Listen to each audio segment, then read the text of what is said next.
Hello dear students, कैसे हैं सभी? First of all, welcome on my channel. So dear students, today we are come here to take a new part of the part optics. This is a 8 part of the optics. In this part, we will discuss about the two phenomena, dispersion of light and scattering of light. These are both most important part of the optics through which the questions asked by the board. So let's begin. First of all, starting with the dispersion of light and the study the device which can show the dispersion. Let's begin. First is glass prism. A prism is a solid, homogeneous, transparent and the refractive medium with the two plane surfaces inclined at an angle. ये हमारे पास एक 3 dimensional surface होता है. अगर मैं इसकी shape की बात करूं तो it can consist 2 triangular portion, 1 in back, 1 in front, and 3 square or rectangular portion, 2 inclined at an angle. But in the perfect definition we say refractive media in which two surfaces inclined at an angle. This angle is called as angle of prism. At least दो angle का एक angle बनना चाहिए. This is called angle of prism. See in a figure. Here A is the angle of prism at which the two surfaces 1 and 2 are inclined. A glass slab is also work as a prism from corner. Glass slab भी prism की तरह work कर सकती है. देखिए अगर मैं normally यहाँ से डालूंगा पैरेलल सरफेस पे तो ग्लास प्रिज्म की तरह वर्क करेगी. But if I am incident the light at the from the corner so it's work like as a glass prism. Prism की तरह वर्क करेगी और 7 कलर के पैटर्न आपको शो करेगी. अब देखिए केस 1 एंगल ऑफ प्रिज्म.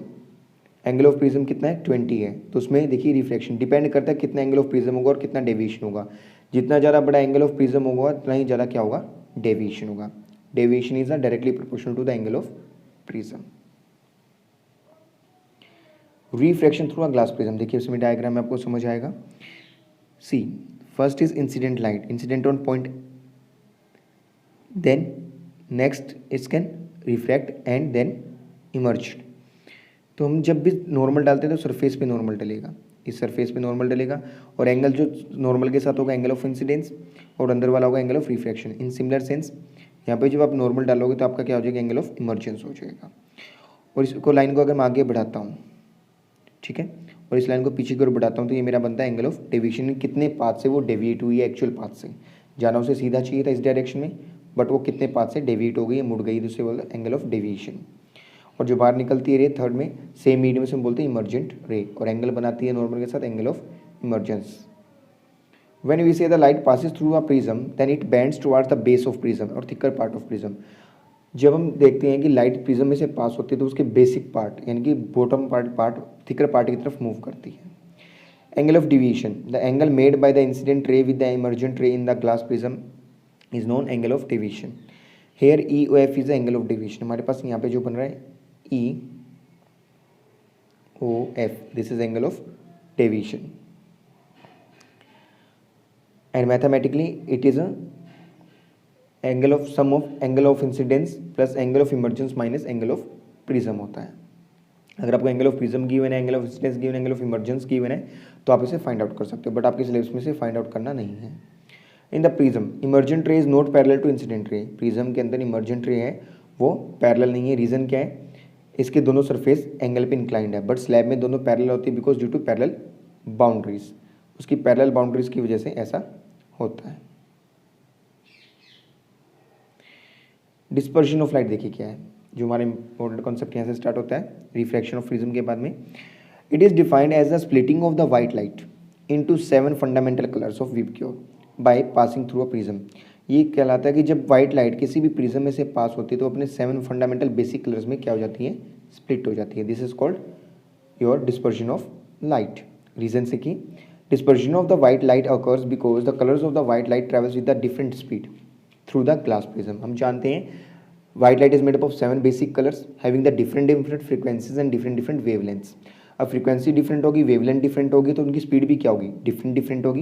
ये भी हम इसके बारे में पढ़ के आ चुके हैं किसकी स्पीड कम किसकी ज़्यादा होगी. तो उसी के अकॉर्डिंग वो क्या करेंगे, मुड़ेंगे यानी डेविएट होंगे अपने पाथ से. लीस्ट डेविएशन रेड कलर की होगी, मोर डेविएशन किसकी होगी, वॉयलेट कलर की होगी. जिसकी स्पीड ज़्यादा होगी वो कम से कम डेविएट होगा और जिसकी स्पीड कम होगी वो ज़्यादा डेविएट होगा. देखिए स्पेक्ट्रम क्या होता है, it is defined as a pattern of the 7 colours on the white light obtained on the screen after dispersion of glass prism. जब वाइट लाइट स्क्रीन प्रिज्म में से पास होती है तो 7 कलर का बैंड बनाती है, यानी पैटर्न बनाती है जो हम वॉल पे या पेपर पे देखते हैं बना करके, that is called spectrum of white light. Red colour has the maximum speed, ये आपको याद रखना इंपॉर्टेंट पॉइंट है। Red colour has the maximum speed in glass prism, so the red colour least deviate, जिसकी स्पीड ज़्यादा होगी उसका deviation कम होगा, कम उड़ेगा। अब आप देख सकते हो बेंडिंग किसकी कम हुई है, रेड कलर की कम हुई है, यानी उसका एंगल ऑफ डेविएशन क्या है, कम है। एंगल ऑफ डेविएशन कैसे चेक करेंगे, यहाँ से हम इसको बढ़ाते हैं तो इसको पीछे करता हूँ मैं रेड को, एक तो ये एंगल बन रहा है, और एक ब्लू वाले केस में देखिए इस लाइन को पीछे बढ़ाया जाता है तो एक ये बड़े वाला एंगल बन रहा है। तो आपका ऊपर वाला जो एंगल है वो छोटा है एज कम्पेयर टू वॉलेट वाले के। Violet colour is a minimum speed in the glass prism, so the violet colour is a maximum deviation, उसकी स्पीड कम है तो डेविएशन क्या होगी, ज़्यादा। देखिए स्पीड कम होने का मतलब कि उसके पार्टिकल्स क्लोजली जल्दी आएंगे और वो उस मीडियम को, स्पीड कम होने के कारण उन्हें ज़्यादा पुश किया जा सकता है, बट स्पीड ज़्यादा होने के कारण उन्हें ज़्यादा पुश नहीं किया जा सकता। ऑप्टिकल डेंसिटी का कॉन्सेप्ट लगता है यहाँ पे भी। Order of the colours of the white light increasing frequencies and decreasing wavelengths, ये आपको ऑर्डर याद रखना है। हमें पता है कि विबग्योर में क्या होता है, red, orange, yellow, green, blue और इंडिगो है। मैंने ऊपर वाले पैटर्न से लिया है, पूरे पैटर्न को उठाया है विबग्योर के। तो रेड की स्पीड क्या होती है, मैक्सिमम होती है, तो रेड से वॉलेट की तरफ जाती है स्पीड क्या होगी, डिक्रीज होगी। स्पीड डिक्रीज होगी तो वेवलेंथ भी क्या होती है, डिक्रीज होती है, क्योंकि रेड की जो वेवलेंथ होती है मैक्स वेवलेंथ होती है। सबसे बड़ी वेवलेंथ कौन सी होती है, रेड कलर की वेवलेंथ ग्रेटर वेवलेंथ होती है। So that's why its speed is more and it can travel the larger distances. Increasing frequency, frequency सबसे कम होती है, ठीक है, और ये वाइस वर्सा होता है। हम जानते हैं कि स्पीड ऑफ वेव क्या होती है, वेवलेंथ इनटू फ्रीक्वेंसी, ठीक है, जिसकी वेवलेंथ ज़्यादा होगी उसकी स्पीड भी क्या होगी, ज़्यादा होगी। बट वेवलेंथ और फ्रीक्वेंसी आपस में क्या रेसिप्रोकल रिलेशन रखते हैं, ठीक है। तो आपकी जो वेवलेंथ है फ्रीक्वेंसी की रेसिप्रोकल है, ये हम पहले से पढ़ चुके हैं। नेक्स्ट है recombination of the spectrum of the colour to give the white light, double prism experiment. ये भी काफ़ी इंपॉर्टेंट हो जाता है। ये हमें क्या शो करता है कि जब भी दो प्रिज्म हम आपस में एक सीधा और एक इन्वर्टेड लगाते हैं तो इस दोनों मिलाकर क्या काम करते हैं, एक पैरेलल बाउंड्री बनाते हैं जिसे हम बोलते हैं ग्लास स्लैब की तरह बिहेव करते हैं। अब ग्लास स्लैब में क्या था, जो वाइट लाइट जाती है वो 7 कलर में स्प्लिट ना होकर सीधी वाइट कलर में ही वापस आ जाती है। When a 7 colored spectrum of the white light passes again from the inverted prism gives the white light again, this is combined prism work as a glass slab।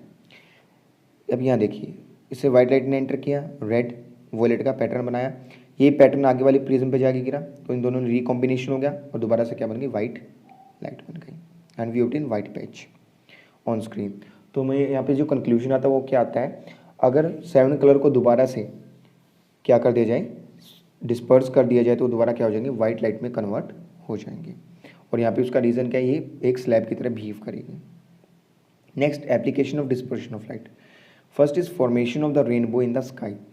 After the rainfall some rain drops are suspended in the sky, they works as a prism.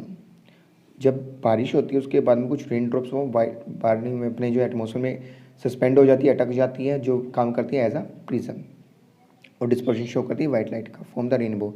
Rainbow is an arch of the 7 colour visible in the sky after rainfall. अब यहाँ देखिए बेटा क्या है, इसमें जैसे sunlight enter करती है अंदर जाके वो क्या होगा, डिस्पर्शन होगा, डिस्पर्शन होने से 7 कलर में स्प्लिशन होगा, उसके बाद में टोटल इंटरनल रिफ्लेक्शन होगा और फिर वो बाहर आएगा और अपोजिट साइड ऑफ सन दिखाई देगा। From the opposite side of sun हमें रेनबो दिखाई देगा इस साइड में, ठीक है, in the opposite side of sun, sun की अपोजिट डायरेक्शन में दिखाई देगा।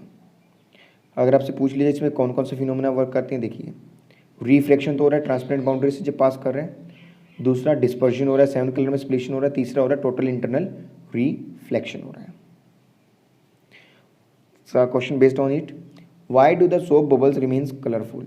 समटाइम्स कलरफुल जो सोप बबल्स हम बनाते हैं सोप वाटर से, उसमें एयर ब्लो करके वो कुछ टाइम बाद में हम देखते हैं कुछ मॉलिक्यूल्स कहते हैं कलरफुल होते हैं, वो बॉल्स कलरफुल क्यों होते हैं, because there is a dispersion phenomena is occur by the atmospheric reflection. Next, phenomena of the light are involved in the formation of the rainbow are dispersion, refraction, total internal reflection. So next concept मैं इसी में डाल रहा हूँ, that is scattering of light. What is a scattering of light? It is defined as a phenomena of the spreading of the light in the different random direction with a different intensity. ये वो phenomena है जिसमें light spread हो जाती है किसी भी particle से टकरा करके और रैंडम डायरेक्शन में चली जाती है। कैसी डायरेक्शन में, कहीं भी रैंडम डायरेक्शन में चली जाती है, उसे हम बोलते हैं आपका स्कैटरिंग ऑफ लाइट, और डिफरेंट इंटेंसिटी, उनकी इंटेंसिटी सेम भी हो सकती है और डिफरेंट भी हो सकती है, यानी अलग अलग चमक देगा चारों साइड से। Reason, scattering of light is a different size of particles which are suspended in the atmosphere which can reflect or scatter the light with a different direction। अब ये बेटा जो पार्टिकल है, सस्पेंडेड पार्टिकल, उसके size पे depend करता है। अगर उसका साइज वेवलेंथ ऑफ लाइट से छोटा है तो वो आपका स्कैटरिंग शो करेगा, अगर बड़ा है तो स्कैटरिंग शो नहीं करेगा, वो क्या करेगा, एब्जॉर्प्शन शो कर देगा और मोस्ट ऑफ लाइट की इंटेंसिटी को इक्वली स्प्रेड करेगा। सो इसमें आपकी जो रीज़न है वो आपके यहाँ से स्टार्ट होते हैं। The colour of the scattered light depends on the size of scattering particle. First important है, देखिए, if the dust particle and water droplet are suspended in the atmosphere are the much larger than the wavelength range of visible light. उनका जो visible light की जो wavelength है, range है 4000 angstrom से 7800 angstrom, इसकी जो वेवलेंथ रेंज है, ये जो रेंज है वेवलेंथ की, उससे क्या होंगे, ग्रेटर होंगे। अगर उसका साइज ग्रेटर है पार्टिकल का तो क्या होगा, when the light strike to these larger particles different colours of the white light scattered in the same way. सारे जितने भी कलर है, 7 के 7 कलर है, वो सेम वे से रिफ्लेक्ट होंगे, ठीक है, सेम वे से स्कैटर होंगे यानी रिफ्लेक्ट होंगे। So the scattered light appears white, सारे कलर मिक्स होकर निकलेंगे तो मैं कैसे लाइट कह देगी, white. This is happened at the noon time, then the sun and the sky appears white. Noon time में शॉर्टर डिस्टेंस होता है, वाटर मॉलिक्यूल, डस्ट पार्टिकल इसमें काम करते हैं। Next, the air molecules like nitrogen and oxygen molecules are the smaller than the wavelength range of visible light. छोटे होते हैं wavelength range of visible light से। अब देखिए, यहाँ जो wavelength range of visible light से उससे पार्टिकल साइज छोटा हो जाएगा, जिसकी वजह से क्या होगा, the wavelength range of visible light, and we know that the different colours of the white light have the different wavelength. हम जानते हैं डिफरेंट डिफरेंट कलर की डिफरेंट वेवलेंथ होगी, तो जब वेवलेंथ से छोटा साइज हो गया तो वो डिफरेंट टाइप से स्कैटर होंगी। The lower wavelength light blue is most scattered in air molecules. जो लोअर वेवलेंथ की लाइट है यानी ब्लू कलर, वो सबसे ज़्यादा स्कैटर होगा। देखिए उसका ये जो डिस्टेंस है ये छोटा है, बट फ्रीक्वेंसी क्या हो जाएगी, ज़्यादा हो जाएगी, 1 सेकंड में 1 पॉइंट से ज़्यादा बार पास होगा तो ज़्यादा स्कैटर होगा। Due to shorter wavelength and larger frequency, इसका रीज़न हो गया अपनी छोटी वेवलेंथ के कारण और लार्जर फ्रीक्वेंसी के कारण ऐसा कर पाता है। The higher wavelength red light scattered least by air molecules. जो रेड कलर की लाइट है वो लेस स्कैटर होगी यानी कम फैलेगी, due to its larger wavelength and longer frequency, sorry lesser frequency. Larger distance होगा, फ्रीक्वेंसी क्या होगी, लेस, यानी 1 सेकंड में एक पर्टिकुलर पॉइंट में से ज़्यादा वेव्स पास नहीं होंगी। इसी वजह से ये लॉन्गर डिस्टेंस भी ट्रैवल कर पाती हैं। लीस्ट स्कैटरिंग कारण इसलिए डेंजर सिग्नल रेड बनाए जाते हैं। The blue colour scatter 10 times more than red. Blue colour की स्कैटरिंग क्या होती है, 10 टाइम्स ज़्यादा होती है रेड से। The light which have the higher wavelength travels longer distance, red light. Some questions which are based on the scattering of light. Why the sky appears blue? We know that the scattering of the blue color of the white light in the air molecules present in atmosphere cause the blue color of sky. Blue color की वजह से blue color sky का blue color scattered most of the sky due to the shorter wavelength and larger frequency. Shorter wavelength के कारण और larger frequency के कारण ऐसा कर पाता है। This is scattered because blue color comes in our eyes and sky appears blue. What happen when the colour of the sky on the earth is no atmosphere? अगर अर्थ के पास कोई atmosphere नहीं होगा तो कोई सस्पेंडेड पार्टिकल नहीं होंगे scattering के लिए। जब पार्टिकल नहीं होंगे, 2 colour reach in our eyes and it can appears dark black. Same astronaut के लिए भी ऐसा होता है। Next is why the danger signals are made by the red light. We know that the red light is scattered by atmosphere and have the longer wavelengths which travel to longer distance, so it is focused from longer distance during the dusty and foggy environment. इसलिए हम इसे दूर से ही danger signal को red से इसलिए बनाते हैं ताकि वो फोग के टाइम में और दूर से ही फोकस हो जाए, क्योंकि longer distance red colour travel करता है। Why the sun appears red at sunrise and sunset? This is the last question of this concept. The surrounding sky and the sun appears red at sunrise and sunset because at this time most of the blue colour scattered out and away from our line of sight. देखिए blue colour की frequency क्या होती है, ज़्यादा होती है और scattering होती है ज़्यादा, तो उसी टाइम वहीं फैल कर रुक जाएगा, लॉन्गर डिस्टेंस ट्रैवल नहीं कर पाएगा। बट रेड उसके पीछे से आएगा, लॉन्गर डिस्टेंस ट्रैवल करते हुए हमारी आइस में पहुंचेगा। इसकी वजह से हमें उसका क्या दिखाई देता है, रेड कलर दिखाई देता है। ये देखिए डिस्टेंस ईस्ट और वेस्ट के डिस्टेंस क्या होंगे, लॉन्गर हो गया as compare to noon time. और नून टाइम में हमें ब्राइटर क्यों दिखाई देगा ओवर हेडेड पे, उसका रीज़न भी हम जानते हैं।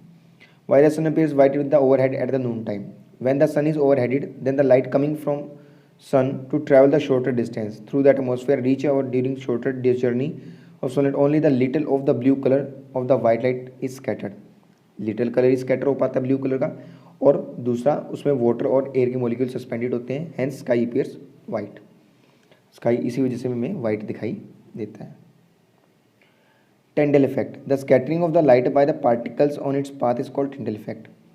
देखिए स्कैटरिंग का ही फिनोमिना है ये, कोई भी पार्टिकल्स आने के बाद में उसको स्कैटर कर दे, उस फिनोमिना को हम कहते हैं टिंडल इफेक्ट। ये हम क्लास 9th में पढ़ चुके हैं। Tyndall discovered that when the white light consisting of 7 colours is passed through a clear liquid having the small suspended particles in it, then the blue colour of the white light having shorter wavelength is scattered much more and the red colour have the longer wavelength. अब इसमें experiment के data को समझना, अपने diagram को समझ आया, सारा कॉन्सेप्ट समझ आएगा। देखिए हमने एक सोर्स लिया वाइट लाइट का, उसको हमने क्या लिया, आपका कन्वर्जिंग मिरर लिया, उसको फोकस पे रखा तो क्या हो गया, पैरेलल बीम्स देगा। उसको सस्पेंडेड सॉल्यूशन यानी कि हमने कोलोइडल सॉल्यूशन में से पास किया। कोलोइडल सॉल्यूशन के जो पार्टिकल्स है वो लाइट को क्या करेंगे, स्कैटर करेंगे। बट यहाँ पे क्या आपका ब्लू कलर स्कैटर होगा, लिटिल अमाउंट में ब्लू कलर स्कैटर होगा, और ब्लू कलर यहाँ पे स्कैटर होकर खत्म हो जाएगा, तो आगे कौन सा कलर पहुँचेगा, only red colour. We obtain the red colour patch on screen. जो आपका सनराइज और सनसेट वाला भी क्वेश्चन था, उसमें भी यही होता है कि शॉर्टर डिस्टेंस में ब्लू तो डिसअपियर हो जाता है, बट लॉन्गर डिस्टेंस के कारण रेड हमारे आइज में पहुंचता है। I hope are you understand the whole concept of the chapter.